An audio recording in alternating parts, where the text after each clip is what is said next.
कि मैं बताता हूँ, प्राचीन काल में एक बार नैमिषारण्य नामक तीर्थ स्थान पर सूत जी और शौनक आदि ऋषियों के साथ बैठे हैं। उनके शिष्य कितने हैं? 88,000। 88,000 शिष्यों के साथ बैठे हैं और चिंता सबको एक ही है, किस प्रकार मानव जात का कल्याण हो, कैसे जो मानव तरह तरह के दुख भोग रहे हैं उनसे उन्हें कैसे मुक्ति मिले। आज फिर शिष्यों ने पूछा, हे गुरुदेव आप तो परम ज्ञानी हैं, आपके पास जरूर इस समस्या का समाधान होगा। सूत जी कहने लगे, यही प्रश्न मैंने एक बार नारद जी से किया था। जब वो पृथ्वी लोक पर आए तो नारद जी का तो एक ही काम है, उनसे कोई प्रश्न पूछो, वो कहते हैं हमें नहीं मालूम, नारायण जी से पूछ के आए रहे। तो कहा नारायण जी से पूछ के आ रहे जिस नारद जी। तो सूत जी कहते जिस समय नारद हमारे पास आए उन्होंने कहा, मैं जिस समय क्षीर सागर में भगवान विष्णु लोक पहुंचा तो माता लक्ष्मी धीरे धीरे, विष्णु भगवान क्या कर रही थी? पैर दबाए रहे। विष्णु भगवान ने आने का कारण पूछा तो मैंने कहा, प्रभु आप तो सर्वज्ञ हैं। सर्वज्ञ कहते जो सबके बारे में जानता हो, आप तो सर्वज्ञ हैं, हम क्यों आए आप तो जानते ही होंगे। बोले नहीं, फिर भी मैं तुम्हारे मुख से ही सुनना चाहता हूँ। तो नारद जी बोले, प्रभु आज हम वचन आ रहा है कि किस बात कि सूत जी ने हमसे पूछा है कि ऐसा कौन सा व्रत तप दान है जो बहुत छोटा हो और फल जिसका बहुत बड़ा हो, माने खर्च इतना हो और फल इतना मिले, जिसकी कोई तिथि ना हो, जब इच्छा हो तब करवा दो, और कोई भी कर ले, गरीब भी कर ले, मध्यम भी कर ले और अमीर भी कर ले अपनी सामर्थ्य के अनुसार।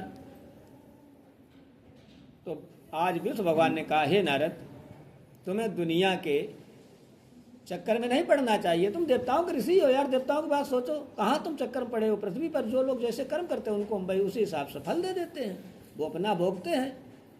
नारद जी बोले, प्रभु अपना तो कुछ है ही नहीं, यहाँ क्या रमता जोगी बहता पानी, हम तो आपकी केवल जय जयकार करते रहते हैं। लेकिन हम कह के आए कि मेरे प्रभु के पास हर समस्या का समाधान है, इसलिए मैं प्रभु आया हूँ कि आप अगर बता देते हो तो हम समस्या का समाधान बता दें।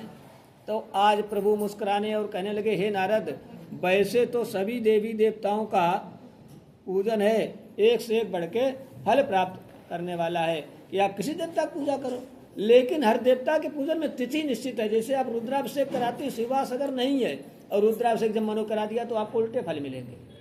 आप हवन करवा रहे हैं घर में, अगर अग्निवास नहीं है, आपने हवन करा दिया, अग्नि पाताल में है, तो आपका नुकसान होगा।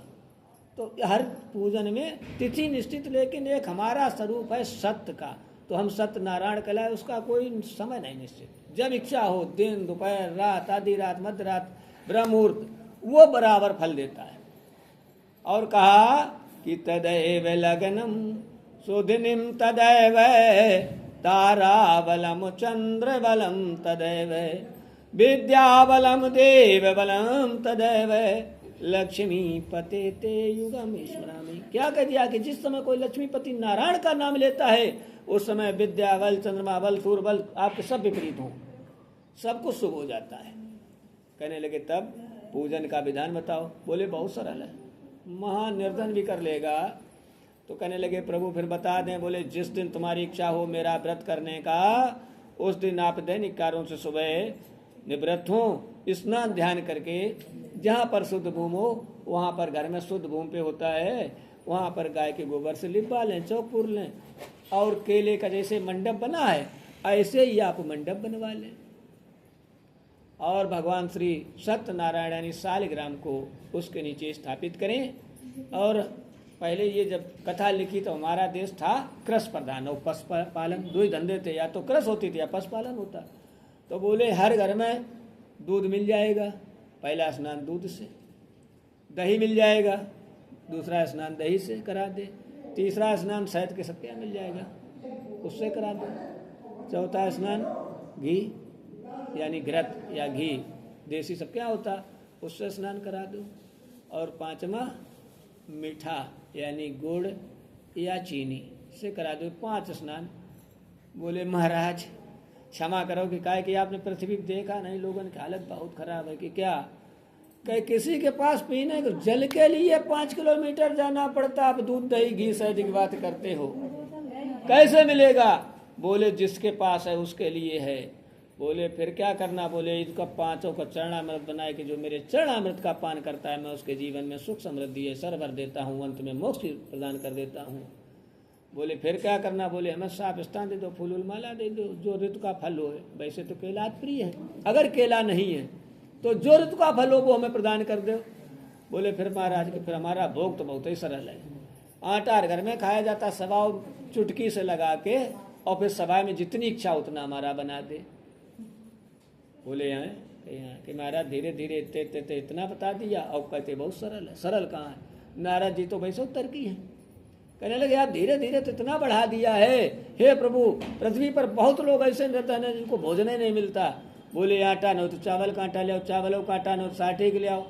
बोले अगर कुछ ना हो तो बोले हमें शुद्ध जल, यानी किसी भी पवित्र नदी का जल हो, कूप का जल हो, समुद्र जल हो, या फिर किसी तीर्थ स्थान का शुद्ध जल ले आके हमको स्नान करा दो। और अगर तुम्हारे पास कुछ नहीं तो एक तुलसी का पत्र चढ़ा दो, तब भी मैं उतना ही प्रसन्न होता हूँ जितना तुम्हारे सब भोग से प्रसन्न होगा। तो नारद जी बोले अब ठीक है, अब आपने अच्छी बात कही। और प्रभु ने कहा कि भाव का भूखा हूँ मैं, भाव ही भाव सार है, और भाव से जिसने पुकारा भाव से बेड़ा पार है। बोले हमें कुछ नहीं चाहिए, दूध दही घी शहद पंचामृत नंबर जा चैन तो बनवाए कहते शालिग्राम थोड़ो पिए पिए तो तुम्हें सब लोग।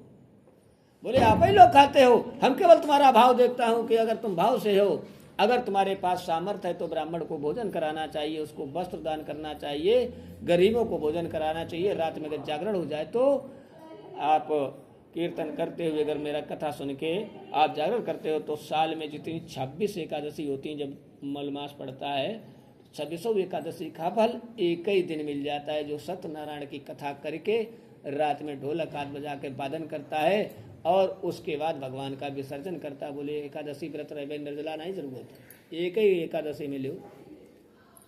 इस तरह से आज सूत जी को